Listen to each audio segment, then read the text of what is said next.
नमस्कार, मैं अर्चना और आप देख रहे हैं हंगामा टाइम्स। हंगामा टाइम्स की विशेष कड़ी में आज हमारे साथ में समाज सेविका रागिनी श्रीवास्तव जी हैं। 15 अगस्त और रक्षाबंधन पे हम लोग कुछ कर रहे हैं खास, जैसे हर फेस्टिवल में हम लोग कुछ करते हैं खास, तो लखनऊ की कुछ खास शख्सियतों से हम आपसे बात करवाएंगे और रूबरू करवाएंगे। तो हमारे साथ में आज रागिनी श्रीवास्तव जी, चर्चित समाज सेविका, तो उनसे हम बात करेंगे उनके जीवन के सफ़र के बारे में, क्योंकि उन्होंने काफ़ी समय दिया है समाज को। समाज के क्षेत्र में वो निरंतर खड़ी रहती हैं। चाहे 2020 में कोविड-19 जब आया था पहली बार में, तब भी वो अपनी समाज सेवा को लेकर के जनता के बीच में खड़ी थी। फिर 2021 में जब दूसरी लहर आई तो उन्होंने भी समाज के साथ में खड़े होकर के अपना कर्तव्य निभाया। तो समाज सेवा को लेकर के उनके दिल में क्या भावनाएं हैं, कहाँ से उनको समाज सेवा के लिए आगे से आगे प्रेरणा मिलती, इन्हीं सब बातों के साथ में हम रागिनी श्रीवास्तव जी का स्वागत करते हैं और उनसे बात करते हैं। आपका स्वागत है मैम। नमस्कार, मैं रागिनी श्रीवास्तव। अब आप कहते हो बहुत बड़े समाज सेवक हैं, लेकिन दुनिया में आए हैं तो बहुत सारा काम लोगों को करके ही जाना चाहिए, ताकि जाने के बाद आपके लोग आपको जानते रहें, पहचानते रहें। बाकी ऐसा कुछ नहीं है जो खास किया हो। क्योंकि मैम देखिए, आप एक समाज सेविका, एक ऐसी समाज सेविका हैं जिनके पीछे कोई बैनर नहीं है। जैसे बहुत सी समाज सेवक, समाज सेविका, उनके पीछे बैनर है, कुछ अपनी सामाजिक संस्थाओं को लेके चलती हैं, लेकिन हमने देखा है कि आपका कोई बैनर नहीं है, कोई संस्था नहीं है। आप समाज सेवकों और समाज सेविकाओं को आगे बढ़ाने का कार्य करती हैं और खुद भी उनके साथ में खड़ी रहती हैं। चाहे कोविड-19 की वैक्सीन को लेकर हो, चाहे ऑक्सीजन जब कमी हो गई थी हमारे शहर में, लखनऊ में, उसको भी लेकर आपने कई लोगों के लिए प्रोवाइड, यानी कि उनके लिए उपलब्ध करवाया था उनको। आज की डेट में आप कह सकते हो अर्चना जी कि लोग क्या है कि हर दूसरे चौथे एक एनजीओ खुल जाता है। तो एनजीओ खोलना बहुत बड़ी चीज़ नहीं है। आप किसी के एनजीओ के साथ में अगर 2, 4, 10 लोग खड़े होते हैं तो वो एनजीओ निश्चित रूप से बहुत सफल माना जाता है। लेकिन आप अगर रोज़ वहाँ से जाकर आप सीखते हो, 2-4 साल, 2-4 महीने, 5 महीने काम करते हो और उसके बाद आप जाके नया एनजीओ खोल लेते हो अपने लिए, तो आपके लिए भी एक परेशानी का विषय रहेगा कि आपके लिए भी कोई ना कोई तो नया आए जो आपकी मदद के लिए आए आगे। हर आदमी अगर एनजीओ खोल लेगा तो फिर तो दिक्कत हो ही जाएगी, क्योंकि एनजीओ में काम करने के लिए कम से कम एक 10 लोगों का सदस्य होंगे, तभी आप काम कर पाएंगे। अगर मैंने भी इसी सोच को वो किया कि मैं एनजीओ नहीं खोलूंगी कभी भी अपना, क्योंकि लोगों का काम है, मैं आप अकेले ही कर लेती। नहीं, ऐसी बात नहीं है। नहीं मैम, हमने देखा है मैम किस तरीके से आप जब कोविड-19 की वैक्सीन को लेकर के आप इधर मैनेज कर रही हैं, उधर मैनेज कर रही हैं, नर्स इधर है लेकिन आप किधर भी नहीं जाती, आप अपनी चेयर बैठी हैं तो बैठी हैं। एक्चुअली होता क्या है कि आप कह सकते हो कि आप अगर कोई काम सिंसियरली कर रहे हो तो उसके लिए पूरा आपके पास में चीज़ें मौजूद होनी चाहिए।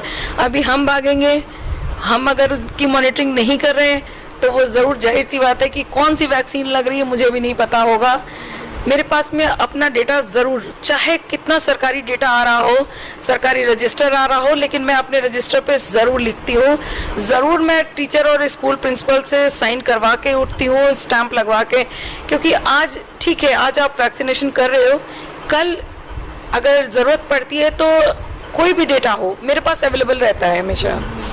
तो मैम, वैक्सीनेशन को ही लेकर के आप समाज सेवा करती हैं, अन्य क्षेत्रों में भी आपने कुछ सोचा है? नहीं, मैंने हमेशा से ही किसी एक चीज़ को नहीं बनाया है अपना विषय कि वैक्सीनेशन तो ठीक है कि मैं कर ही रही हूँ, क्योंकि जिस समय मैंने इतना भीषण संघार देखा हुआ था, भीषण लोगों की मौतें देखी थी, उस समय शायद मेरी अपनी एक फ्रेंड श्रद्धा थी, कह सकते हैं, जब वो गई तो उसके बाद उसने एकदम, हम टूट गए, खुद भी टूट गए। उसके छोटे छोटे बच्चे हैं और हस्बैंड वाइफ दोनों ही कोविड में एक्सपायर कर गए।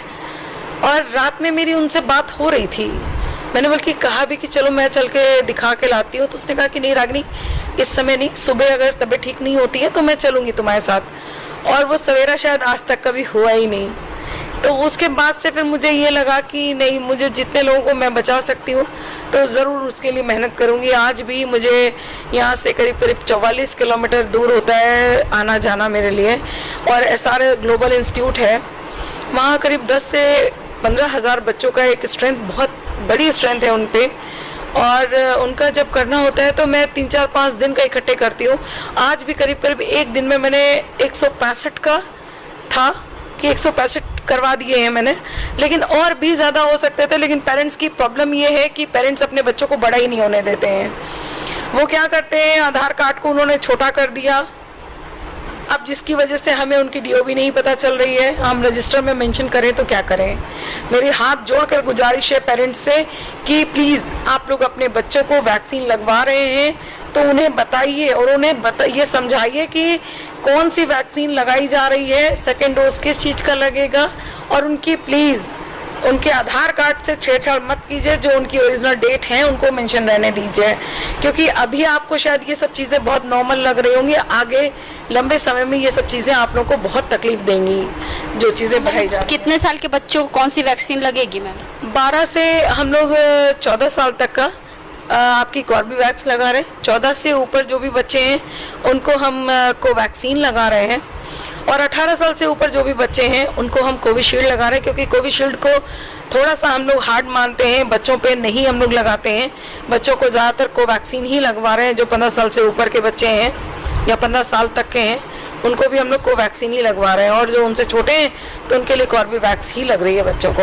लेकिन बच्चे इतने बड़े बच्चे हैं, आप सोचिए कि 14 साल के 12 साल के बच्चे इतने छोटे नहीं होते हैं कि उन्हें ये नहीं पता होता है कि हम लोग स्लिप देकर आते हैं और दूसरी बार में हम पता करते हैं तो उनके पास स्लिप ही गायब होती है। उनके पेरेंट्स को नहीं पता होता कि मेरे बच्चे को कौन सी वैक्सीन लगाई गई है। तो पेरेंट्स प्लीज़ आप लोग बच्चों पे ध्यान दीजिए कि कौन सी वैक्सीन लगाई जा रही है, क्योंकि अगर कोवैक्सीन लगाई गई है तो उनके सेकेंड डोज में कभी भी आपको कोवैक्सीन नहीं लगा दी जाएगी। उनको मालूम होना चाहिए कि उनको कॉर्बेवैक्स लगी है तो कॉर्बेवैक्स ही लगेगी। तो बूस्टर डोज के लिए मैम क्या है? बूस्टर डोज के लिए आज हमने भी जैसे मांग करी थी सीएमओ साहब से कि हमें जैसे हॉस्पिटल में 375 रुपये देकर आम जनता लगवा रही है, तो हम ये नहीं चाहते कि आम जनता को भी परेशानी का सामना करना पड़े। वो हॉस्पिटल में जाके खड़े हो रहे हैं, 150 रुपये उनसे चार्ज लिया जा रहा है, तो हर आदमी के लिए मुमकिन नहीं होता है कि वो 375 रुपये दे, और एक बार जा रहे हैं तो 375 यानी 375 आप 600-700 रुपये हस्बैंड वाइफ देकर आते हैं। अगर वही काम अगर हम थोड़ी सी मेहनत और कर लें तो उनको फ्री में हो जाएगा। तो वही मैंने आज काम किया था, और मैंने अपने यहाँ सेंटर्स पे आपके एसआर ग्लोबल में ही किया हुआ था, और 5 दिन आगे रहेगा भी एसआर ग्लोबल में, तो वहाँ पे मैंने फ्री में ही किया है। तो जो भी लगवाना चाहते हैं वो फ्री में लगवा सकते हैं। 18 साल से ऊपर जितने भी बच्चे हैं या जिनको बूस्टर डोज रिक्वायर्ड है उनको लगेगा। Booster dose ma'am 9 month complete हो, ऐसा कुछ भी नहीं है।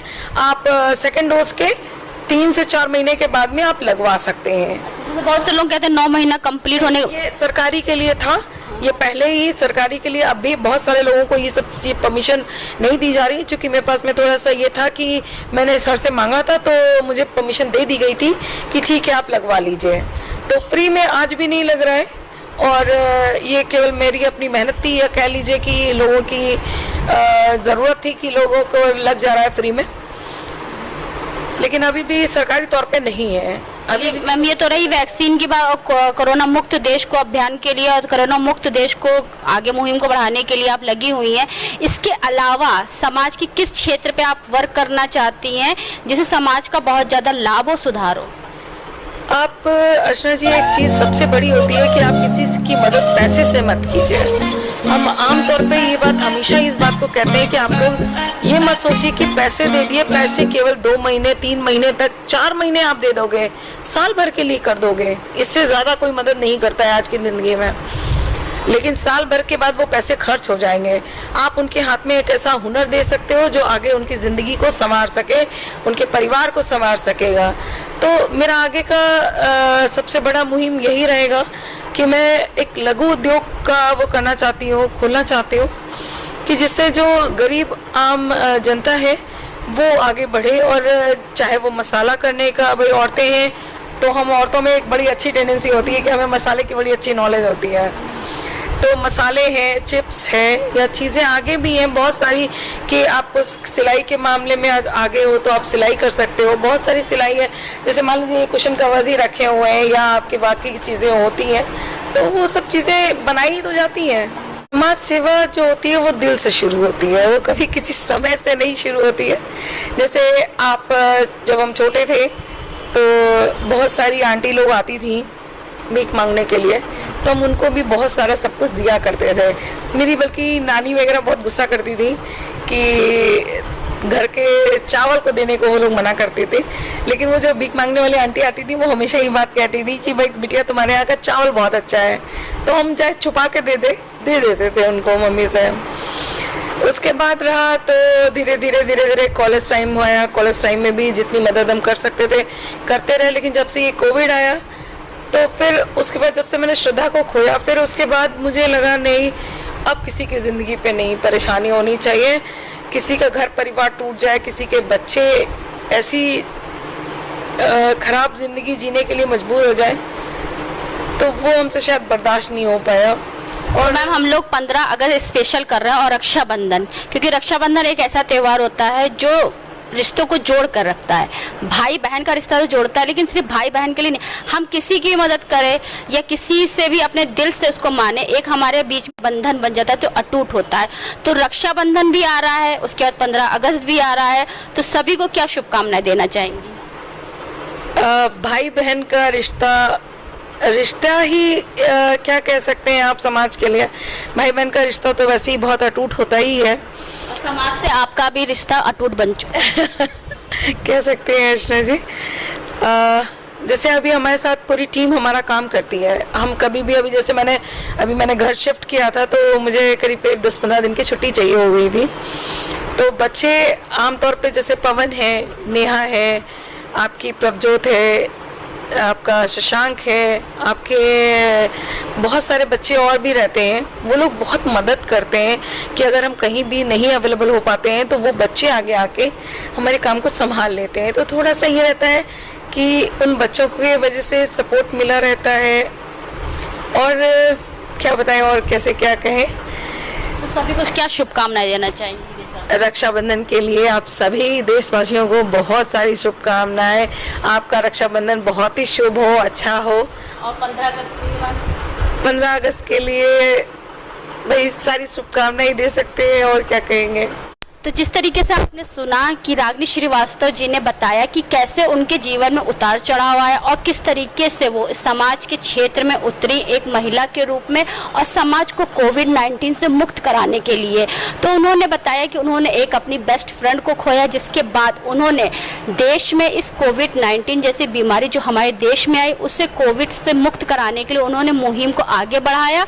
सबको वैक्सीनेशन का कार्य के लिए और वैक्सीनेशन लगवाने के लिए वो सबको जागरूक करती हैं। साथ साथ में हमने उनसे बात करी कि आगे वो क्या चाहती, किस तरीके से देश को किस तरीके से मजबूत बनाना चाहती। तो उन्होंने बताया रोजगार, क्योंकि आज की जो मांग है हम लोगों की रोजगार। जब युवा हमारा रोजगार रहेगा, महिलाएं रोजगार रहेंगी, तो हमारे पास है ऐसे बहुत से साधन हो जाएंगे जिससे हम स्वयं आत्मनिर्भर हो सकते हैं।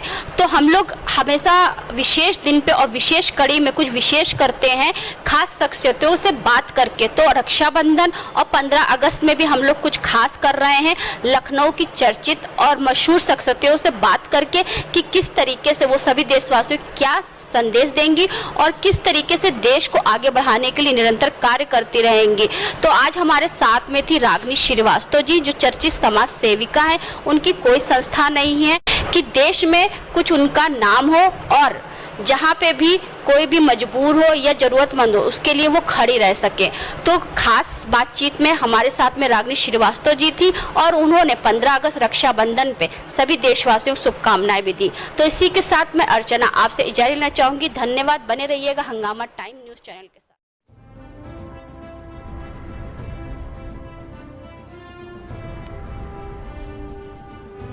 हंगामा टाइम्स की तमाम खबरों को देखने के लिए हंगामा टाइम्स को सब्सक्राइब कर लीजिए और बेल आइकन दबा लीजिए। अगर आपको यह वीडियो अच्छा लगा हो तो लाइक बटन प्रेस कर अपनी प्रतिक्रिया हमारे कमेंट बॉक्स